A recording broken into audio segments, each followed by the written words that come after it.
नमस्कार मित्रांनो, आज आपण पाहतोय बघा भाताची रानं, भाताची सुगी आलेली आहे। आता भात लावायची आणि आता रानामध्ये काम करायचं सुरू आहे।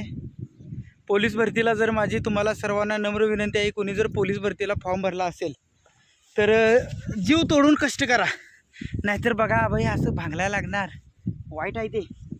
आणि असं भांगलायला लागणार, 4 बायासने असं या पैसे द्यायला लागणार आणि मी करतोय, तुम्हाला जमल का नाही मला माहीत नाही, म्हणून मी सांगतो तुम्हाला जीव तोडून अभ्यास करा, खूप रनिंग करा आणि कष्ट करा खूप आणि भरती व्हा। नाहीतर हे मला भांगलाय जमतंय, तुम्हाला भांगलाय जमल का नाही हे मी सांगू शकत नाही तुम्हाला। खूप वाईट आहे ते, भरती व्हा, निवांत व्हा। त्यामुळे बघा अशी बायको तुम्हाला काही मिळणार